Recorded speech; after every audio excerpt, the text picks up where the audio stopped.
while Charles slathers sunblock on Imus. Can you prove that? Morning Guy Tide talks your issues on 96.9 FM Talk. What are you going to do about that? We've got issues.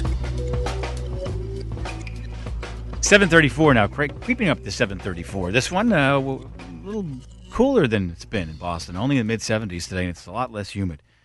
Tie-in for the vacationing Imus, who will be back on Monday. 617-822-1969, pound 969 is a free call from a Verizon wireless phone. Congressman Barney Frank joins us now. Good morning, Congressman. How are you? Good, thank you. Now, I know you've seen what we've all seen about NASA grounding this shuttle fleet, and what's your instant reaction to this? How do you feel? Well, sad in the sense that this is an important human effort, and you have to feel some regret. On the other hand, from the policy standpoint, I think this is overdue. Frankly, I have been critical of the space program for some time because it overemphasizes human participation at the expense of getting the best scientific value for a dollar. We're a compassionate society. When we send people into space, it generates enormous cost increases because we're going to try to do everything we can to keep them safe, and obviously, tragically, even it's not enough. That comes at the cost of science. If you talk to scientists about this, they would prefer the kind of non-manned experiments that we have. And I'm particularly troubled now, and I hope this will have some impact on the president's proposal, which I am strongly opposed to begin now to start spending billions and billions and billions of dollars to go to Mars. This is a zero-sum situation. We have not got enough money to meet very important basic needs.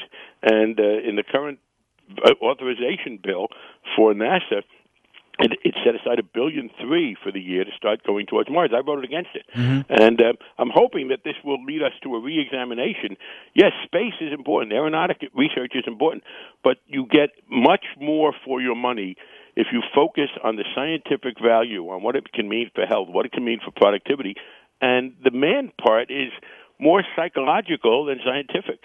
Some of the popular science magazines have been talking lately about unmanned combat vehicles, the drones, etc. Do you think that's the way we're going to have to go with NASA? We're just going to have to get rid of the human component because of not only the practical value of the cash payments, but also the emotional investment. Americans are heartbroken when they watch these disasters, and they don't want to participate. Well, that's right, and the two are related because given the high value we place on life, we're going to be spending more and more. I mean, we had this further debris problem. We're hoping it's not going to lead to anything terrible, but it's going to lead us to spend more and more there. They're interlinked, and the point is that you get the value from the experiments without science. I mean, what they've done in the non-scientific way is spectacular. I'm delighted that we have sent vehicles that have explored Mars. We will learn from that.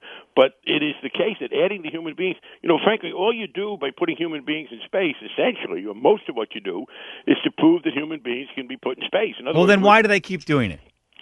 It began for political and psychological reasons. It began because we were in a race with the Soviet Union, and there was some concern. If you go back and read about the justifications for this, it was the Cold War. It was us versus the Soviets. They had the first people in space, and that depressed America back, we're now talking nearly 40 years ago, when Sputnik went up. And then it just became exciting to people. And people rooted for the astronauts. And there's obviously a lot in this that is enormously attractive in terms of the admirable people who become astronauts and the ability to do it. And because we've all grown up with science fiction, whether it was Captain Video 50 years ago or Flash Gordon, to more sophisticated things today. But I think finally we have to say, look, this is a society that does not have infinite resources, and the drain in cost in putting people in space, plus the emotional trauma, and the two, as I said, reinforce each other, means we ought to go to a science. I mean, if you put scientists in charge of drafting a program, there would be virtually no human element in it. Well, if you're saying scientists, who are the people running NASA? Political administrators. Scientists work for the politicians, work for Congress. Congress sets the goals. This Mars issue did not come from any scientific consensus. It came partly because the president thought this would be important. Look, John Kennedy was the one who started the goal to go to the moon. And read what he said, and it's not justified in terms of scientific repayment and what we're going to learn from it. It's the spirit. It was a time when, again, we were in this contest with the Soviet Union. It was to show America's spirit, and I think that's a worthy goal, but not at the cost of, 150 or $200 billion, whatever it will ultimately cost to go to Mars. Sounds like a political hot potato right now, and whoever's ruling is going to get stuck with it. Well, that's true, but, nobody ever gets forced to go into government. Nobody gets forced to go in a space shuttle either. These astronauts knew the risks when they got on board, right? Oh, they did, and that makes them all the more admirable. That's why this is when you ask, what's the basis for it? The basis for it is, in part, these are heroes, and look, societies should have heroes, but I think we need to find ways to allow people to be heroic at far less cost to the society and less danger to themselves. All right, let's check in on a couple of other hot-button issues this morning with Congressman Barney Frank on 96.9 FM Talk. We only have him for a few more minutes, so I want to get around to how is London making you feel today as far as how they're handling the situation, your confidence in their ability as allies, et cetera, et cetera? How do you feel this morning? About the British? Yeah. I think they're doing as well as they can. There is an inherent problem. They have, as we have, a free society, and there is this tension. When in a free society you have a handful of murderous fanatics who are prepared especially to kill others, to kill themselves. Now, I have been following closely this debate about whether or not the people in London were suicide bombers because, our whole law enforcement up until 2001 was based on the theory that we would deter people from doing bad things. But now we have a problem. We had an amendment in the Patriot Act last week, which, as near as I can tell, was based on the theory that you could use the death penalty to deter suicide bombers. I mean, I wish I believed that, but I'm afraid that it's not likely to work very well. And I admire what they're trying to do. I think the inherent difficulty of continuing your basic freedoms while protecting yourselves is a hard one, and I think that they are doing. Certainly, I cannot think of anything that they should be doing that they're not doing. It's just an inherently hard job. Will their version of democracy, which is a little bit different from ours, and their society and their aversion to guns, will that help or hurt them in this crackdown? I don't think the gun issue is the big problem because these are not people. Now, maybe it'll change. It's different than it is in Iraq. What we have suffered from here has not been shootouts. I mean, it wasn't a case like whether it was Richard Reed with his attempt to blow up the plane with his shoe bombs, et cetera. The problem is not confronting these people. Frankly, if and when we can confront them, these are not vast armies. We always have far more manpower. The problem is trying to find them and catch them. So I don't think the gun question is a big deal one way or the other. On the other hand, it may be, obviously you may, if your intelligence improves, there may be these cases where you have to use weapons, and in that case, obviously, their aversion to guns is going to give way to their desire to preserve themselves. And possibly the public's will to fight back is going to be diminished when you have a mistake like you had with the government shooting a guy how many times at point-blank range, and in a society where they never used to even see guns. Well, that's interesting. I have not been there, and there is this troubling question as to why the guy ran. And that, I think, clouds it just a little bit. But, obviously the point is they shot him that many times. The purpose was to kill him. And their argument is, look, we believe this man might be a suicide bomber, and the only way to make sure that he does not trigger the bomb is, in fact, to kill him. Right. This is part of the terrible dilemma that you have. Part of it is the lack of experience here, and I have been pleased to see that people are looking to Israel. Israel has done a wonderful job of what I've just been talking about. That is combining security with democracy.